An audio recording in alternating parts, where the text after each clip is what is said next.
Hi, this is Sergeant Beast Larson. I dedicate this video to those close to me and those far that have suffered from mental illness, from depression, from suicidal thoughts. Also, Steve Maynard from Guardian RFID, and I chose to wear this shirt today. I met him a couple days ago up in Cincinnati, Ohio. He was doing a demonstration about the RFID program for inmates for the prisons. Great program, highly recommend it. Steve and I have talked about this topic before. I picked my daughter up from work a couple days ago. She's 17.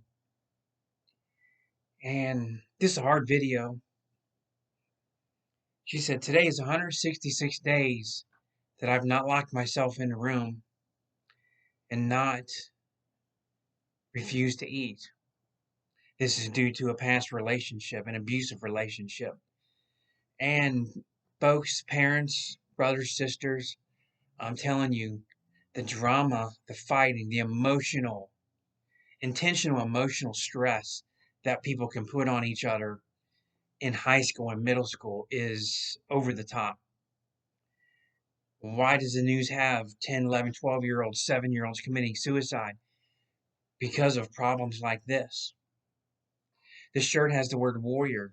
As first responders, law enforcement, I'm retired police and correction. Lastly, I worked in a prison.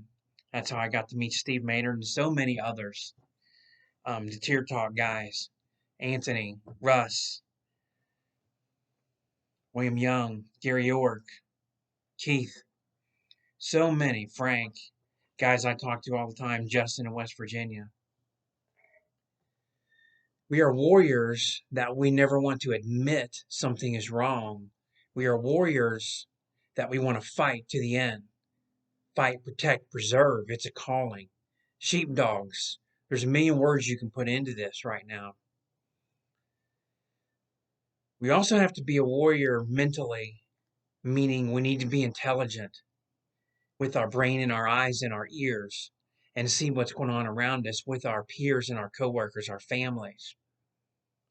We didn't know, my wife and I, just how involved the abuse was with my daughter. Kids will lie to their parents in a second. No, he's not hitting me. We ask questions. We look for signs. No physical signs. The physical emotional abuse was terrible.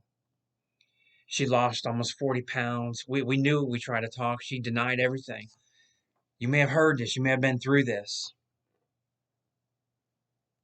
We have to watch out.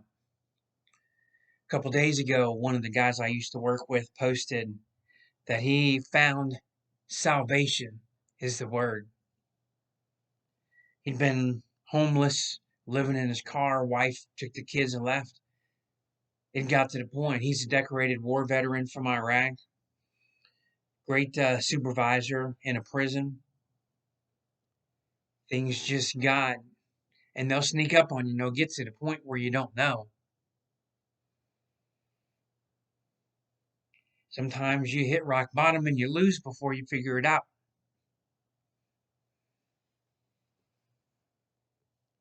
And this is hard. I don't know how many of you have got phone calls in the middle of the night. I have a friend that called and I didn't hear the phone and didn't have communication until the next day. His daughter was turning 9 years old, and at 2 in the morning he had a gun to his head because he was a Marine, did several tours, and before leaving Iraq, he was involved in an incident where there was a suicide bomber run into the base. He shot the person,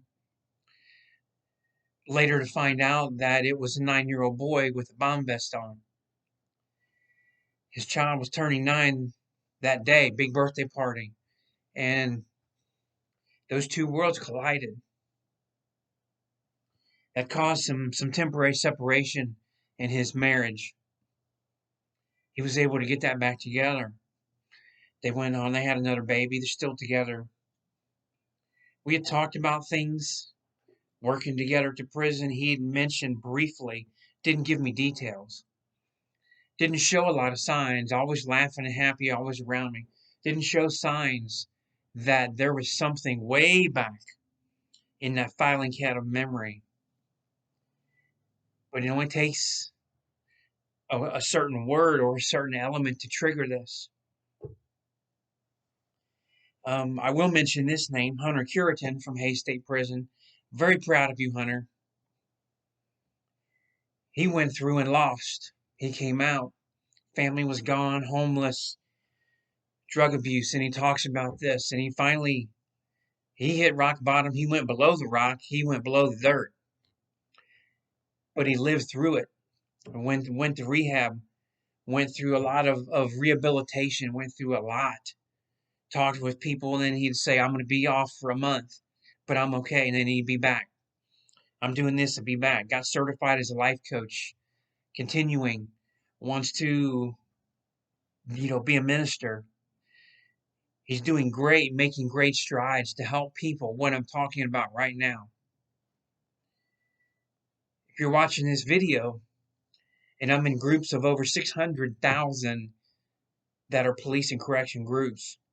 If you're watching this video and something's in here in your heart or your mind, talk to somebody.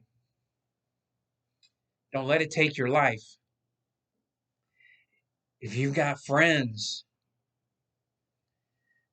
and in my book I talk about this, I lost 3 close friends. Very, very close. The 4th was pretty close, but 3 were just absolute to suicide. Overdose addictions. I'm 55 years old. I lost them a long time ago when they were way too young to be lost. Folks, we got to look out and help each other. These last couple years, after George Floyd, after the attacks on the uniform, and it's a war. If you wear a uniform and a badge, it's a war against you. It is tough. It is mentally tough. It is stressful. There are videos out there. Look at these guys. Look on Tier Talk. Just Correction, William Young, Gary York. True Prison Stories by Gary York. Look through these. Contact them. Contact me. I saw a post 2 weeks ago from another country correction officer. And briefly, yesterday was a bad day. I was in the kitchen with knives. The police came. I sent a message, direct message to him. Here's my phone number. Here, reach out to me. Reach out to me. Called him. Tried to call him on the messenger video. A couple hours later, I get a text. Can I call you from him? Sure. I was at work. Sure. So he calls me. We talked about an hour. Didn't describe, all the details that led to having this trouble, mentally and emotionally, the stress, the PTSD of what he had seen for many, many years as a correction officer, and the pressures from the administration in this other country outside the United States, that you're supposed to see all this and be a part of all this and just put your hat on, zip up, go wash your face, get back to work. They are not helping. They're not helping to help the officer. Folks, you've got to reach out to somebody. I know they may give you 3 or 5 of those free phone calls. Use them. Use them. I want to throw a name out here. He's a lieutenant at Hays, Billy Porter. He told us one time, Hays State Prison, he said when he was on the CERT team, some people were going through some things and issues, and the CERT team together decided they would be the first. They would stand out and be the example. CERT guys, not being an example physically, not showing the muscle, wearing a tight shirt, not running around, being physical with inmates. They were going to be the example to reach out and talk together. The whole team did it together. Mental and emotional. To have a check, a self-check. Make sure you're not carrying baggage. And if you're carrying baggage, to open the bag. Reach into the pieces. Identify what you're carrying. Look at it. Hold it. Set it somewhere. Close it out. Get that good feeling. We have not done that in this community of employment, the law enforcement community. Some do a really good job, but that some is very few. Some do mediocre, average, moderate. Some do absolutely nothing. Even to the point a brand new 18-year-old officer sees a hanging in a prison, a jail for the first time. It's hitting them. It's going to be hard. It's going to be hard. Reach out there. I'm not going to put a bunch of resources. I talked about these groups, but you're seeing this because you're on Facebook. You're seeing this because you're on the channel. You will find the resources that are out there, all the 800 numbers. I made a video 2 years ago and dedicated it to the 225 officers that committed suicide. In that video, it's a short video. I did a jumping jack for each officer that committed suicide. I have the hotline numbers on there too. But you know how to find it. Be willing to find it. That's the purpose of this video. So much in the last 8 weeks I've seen with suicide, with troubled officers, families of officers that are troubled. It's overwhelming. It's overwhelming.